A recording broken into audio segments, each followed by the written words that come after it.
Just real quickly, I'd like to just kind of share with you a little bit about Benton Harbor. I didn't really know this until I kind of did some research.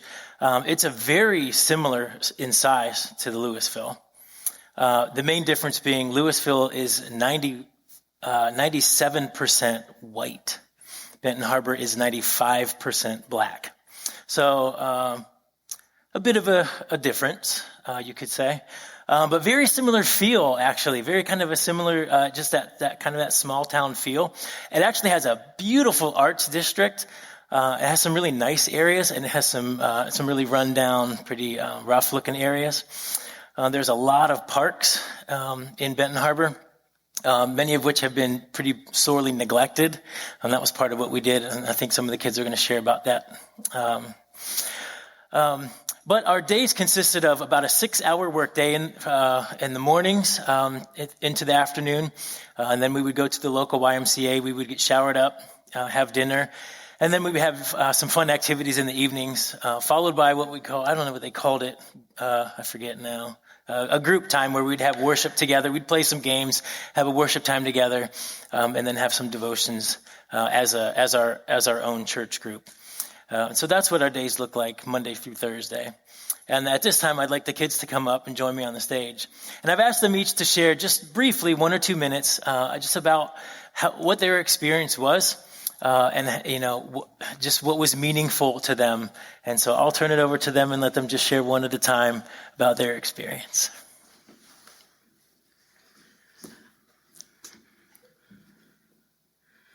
The thing that stuck out to me the most was the new friends that I made and being able to meet everyone who went on the trip. I never thought that I would talk to anyone here unless it was during like a game or something small like that. But I would like to thank them all for including me on the bus ride there, and that's what really kind of started it all.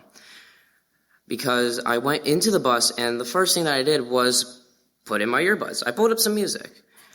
But they started doing this like Q&A bit where I believe it was Atea. She came up with different questions, and we would all just like go around sharing different answers and maybe short stories following. And it got to me, and they were like, "Come on, Noah, what's your opinion on this?" And I put on my earbuds, and I was all confused. What do you want from me? I'm listening to music. But I ended up participating, and it was actually a lot of fun. It made the bus ride a lot more entertaining. So that was my favorite part of the mission trip, was being able to make some new friends. Hey guys. Well, I didn't have much time to prepare for this, so I'm just going to speak from the heart. So, I feel like people should at least go on one mission trip in their life, because the experience that I will never forget, and the people that I got to meet and I will always remember, especially Jerry. Jerry's been through a lot in his life, but he has taught us a lot of different things that we should always remember. And and I will always love every single one of you, that we've been through some interesting things together. And that's it. So good morning. Here in Louisville, I've had a pretty closed-off life. I haven't really been exposed to the dangers of this world. So before I left for my trip to Benton Harbor, I did a little research, and I noticed that Benton Harbor had around the same population as Louisville, which gave me some comfort. I then noticed the ethnic makeup of this community was the polar opposite of Louisville. And honestly, that made me a little nervous. I'm not used to being the minority. I then noticed that Benton Harbor was ranked the #1 most dangerous city in Michigan. I cannot believe that a town as small as Louisville could be so dangerous. As I entered my first day working in the community, I tried to keep an open mind. As we were working, people that were outside were passing us in cars and waving and saying hi. And I thought to myself, this is not such a bad community. How could it be the #1 most dangerous city in Michigan? I completely threw away that this city was bad. On the last day, we went to a public park where I had the privilege to meet about 10 young boys that were going into the 5th grade. One of them was telling me that he himself owned 4 guns, and as I thought about the crime in that city, I never realized how that impacted the children. These young boys were using profanity as if that was all they had ever known. They were fist fighting and threatening each other. I was completely shocked, to say the least. I really wish that these young boys could have grown up in a safer environment where little kids owning guns was not the norm. I can only hope that YouthWorks helps this small town into becoming the place where all people can be comfortable in their hometown. YouthWorks is an amazing group, and I hope that they can make Benton Harbor a better place for the people who live there. And I want to thank my friends and leaders who made my trip so special. Benton Harbor touched my heart and opened my eyes. It ignited a spark in me to want to be the hands and feet of God for many more communities to come. Thank you.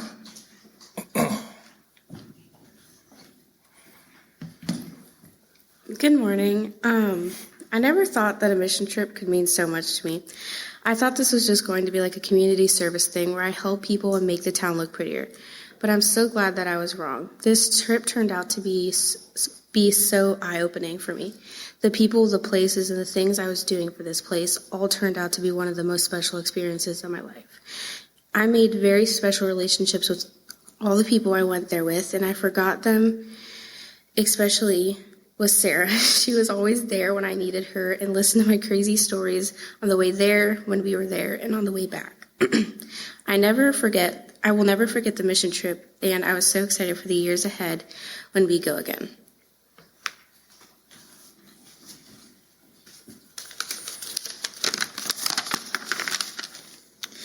Good morning.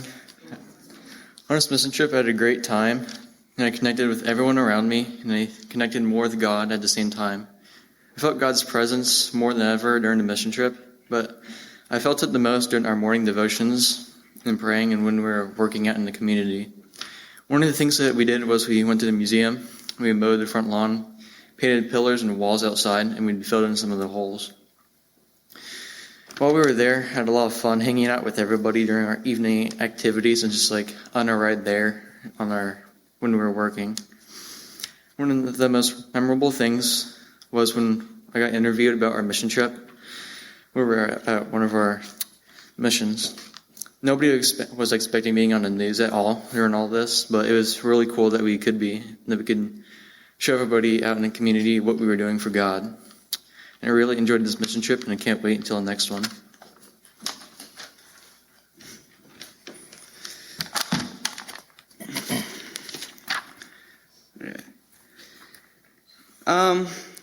Sometimes people, including myself, can be very difficult.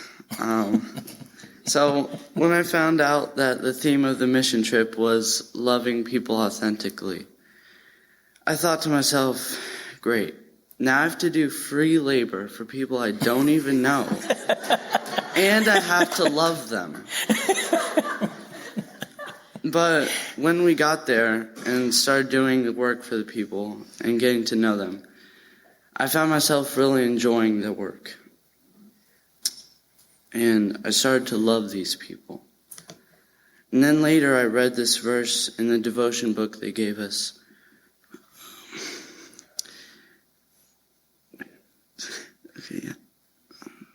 Yeah, and walk in the way of love, just as Christ loved us and gave himself up for us as a fragrant offering and sacrifice to God. Ephesians 5:2. And I thought to myself, Jesus loved these people so much that he laid down his life for them. And with that in mind, I really learned to love people. So if you ever meet someone or see someone, remember Jesus loves them as much as he loves you. So if he can love them, we can too.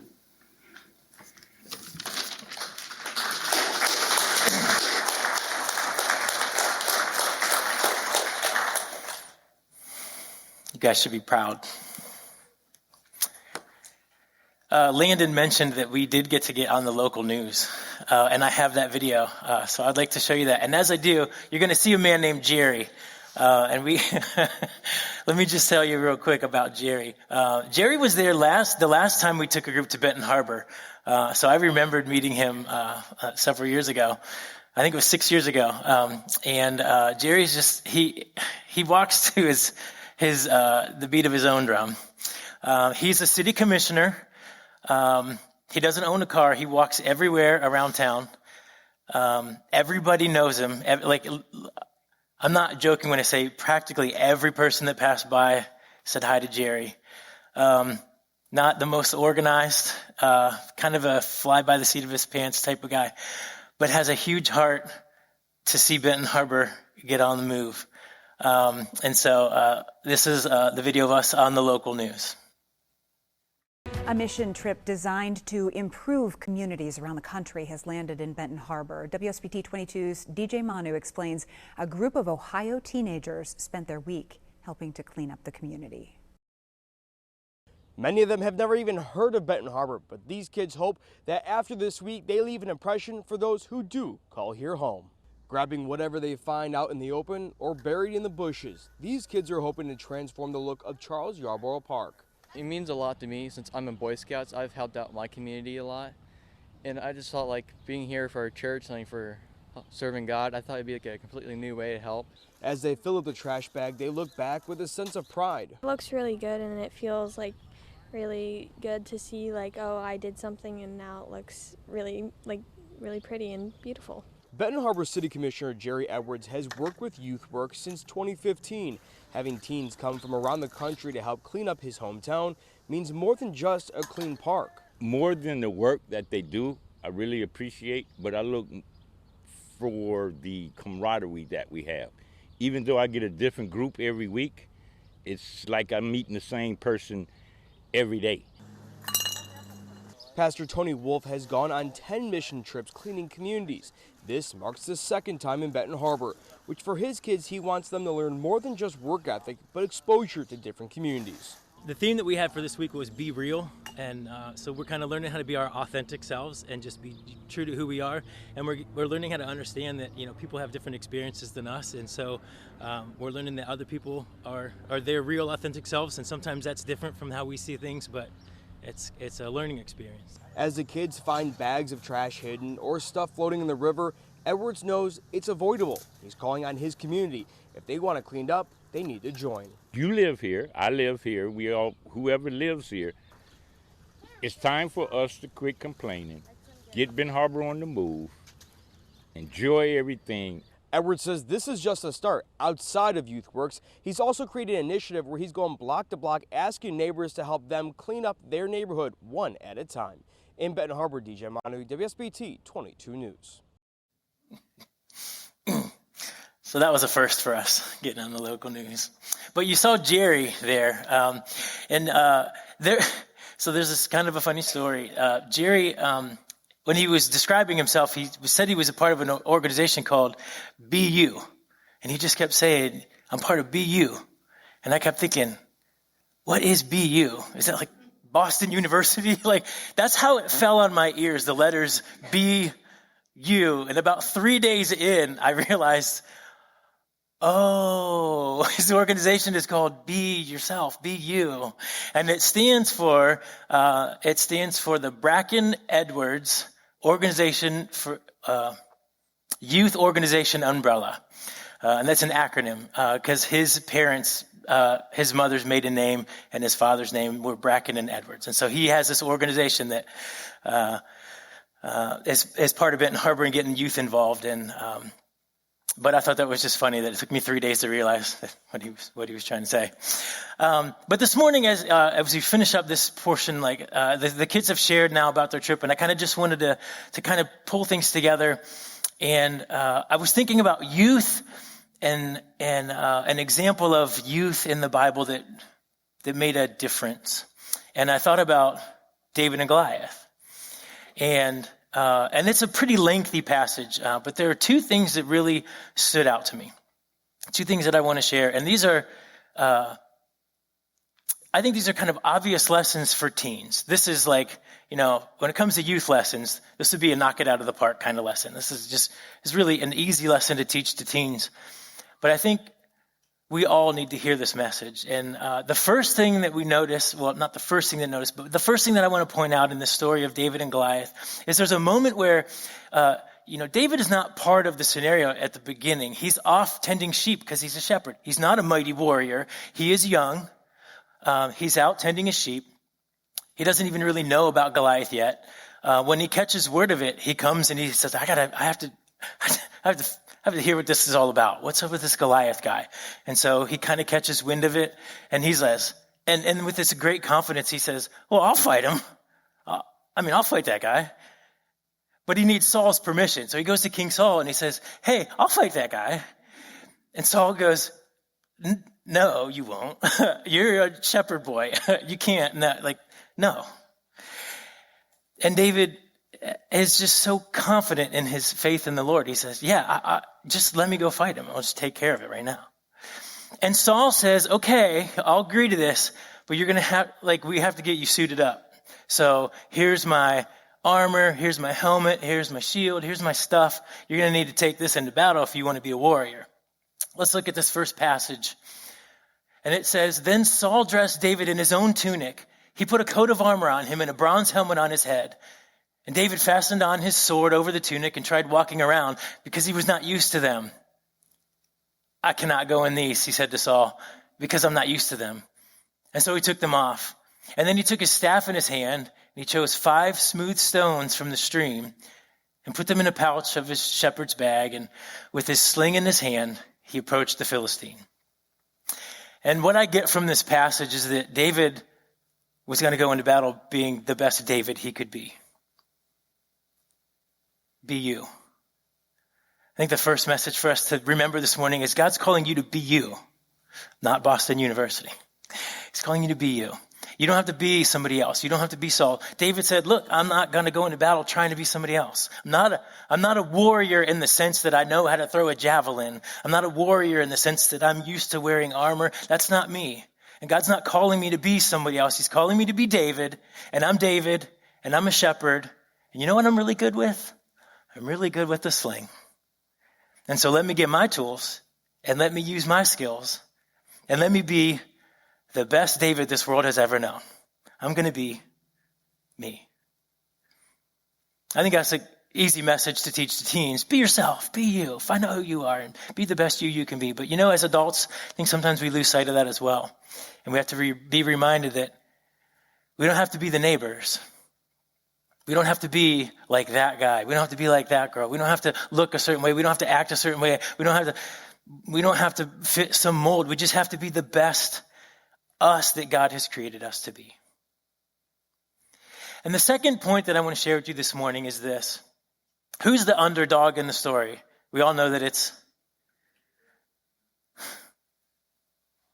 I feel so bad that we as the church have failed you, because Goliath is clearly the underdog.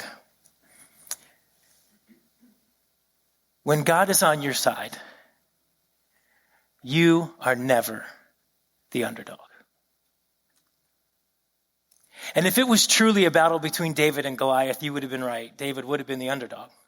But if I had asked you, in that battle, that famous battle in the Bible where it's God versus Goliath, who's the underdog?